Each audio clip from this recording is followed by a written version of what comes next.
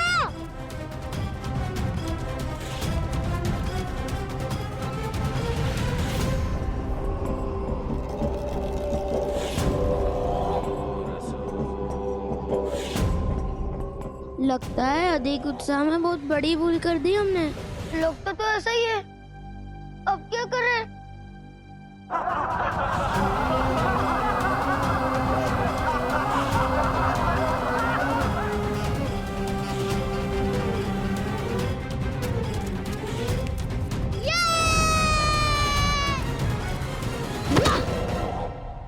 बस, रुक जाओ।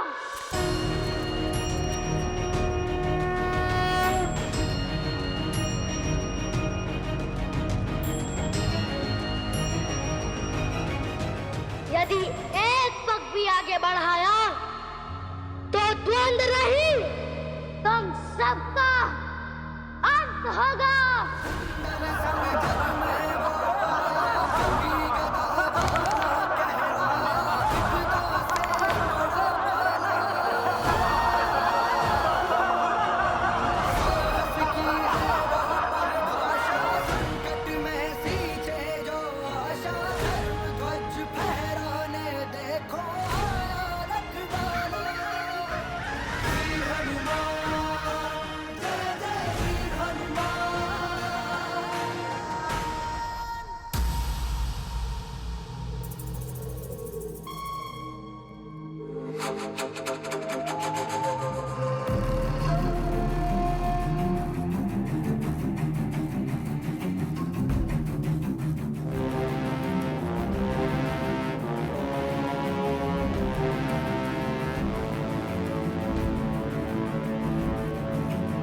केवल केसरी नंदन वीर हनुमान ही नहीं, हमारी सेना में ऐसे अनेक सैनिक हैं जो युद्ध भूमि में असंभव को संभव कर सकते हैं।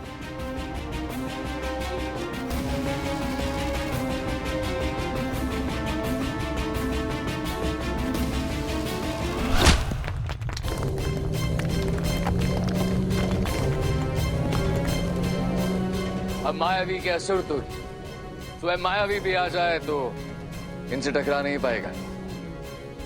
इनकी रणनीति, इनकी गति, इनकी मति से टकराना स्वयं मृत्यु का आमंत्रण देना है।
महादेव के रुद्र अवतार के समक्ष कोई कैसे टिक सकता है भला? धन्य है महादेव और धन्य है मारुति। अद्भुत, अद्भुत।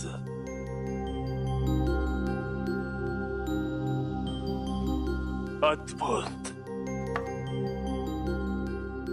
बड़े ही बलवान हो तुम और अत्यंत शक्तिशाली भी। अभी कुछ ही समय पूर्व तुम अपने आराध्य के विषय में कह रहे थे। क्या ये बल और ये शक्तियां तुम्हें उन्हीं से प्राप्त हुई हैं? किंतु यहां पर तो तुमने उनका नाम नहीं लिया बालक। ऋषिवर, आप अब तक हमारा पीछा कर रहे हैं? वो बकरी तो गई अपने घर। नहीं बालक, मुझे उस बकरी और उन कबीले वालों से क्या। मैं तो बस यहाँ से जा रहा था, तब तुम्हें उन दुष्टों को ललकारते हुए देखा। तुम्हारी वीरता ने मुझे रुकने हेतु विवश कर दिया। क्या तुम्हें ज्ञात है बालक कि ऋषियों का सबसे बड़ा कार्य क्या होता है?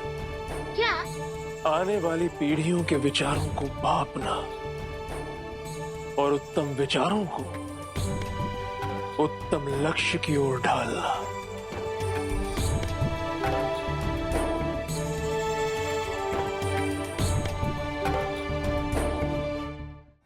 आज जो तुमने किया बालक, वो 100% उचित था।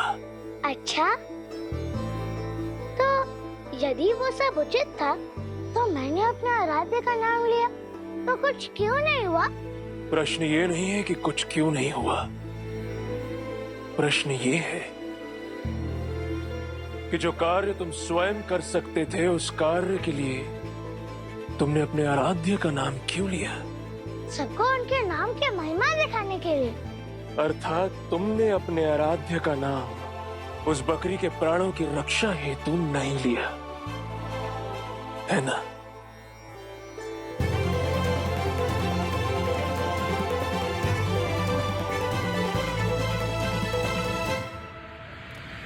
क्या ये हाहाकार एक छोटे से वानर ने मचाया है? जी असुरराज। और तुम लोग मुझे इस हार की सूचना देने आए हो?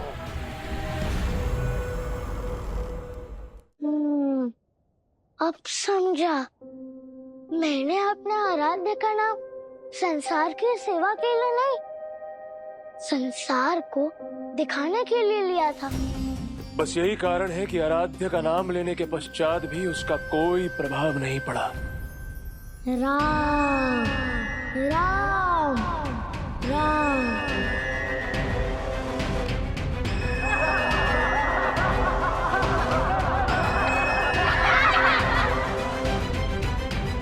भक्ति अंतर मन की परछाई है और भक्ति का दिखावा अभिमान की गहराई। और भक्ति और अभिमान के मध्य अग्नि और जल जैसा संबंध होता है बालक। इसलिए सदैव अपने अंतरात्मा की सुनो। दिखावे के व्यापार में पड़ोगे तो भक्ति मार्ग से भटक जाओगे। समझे?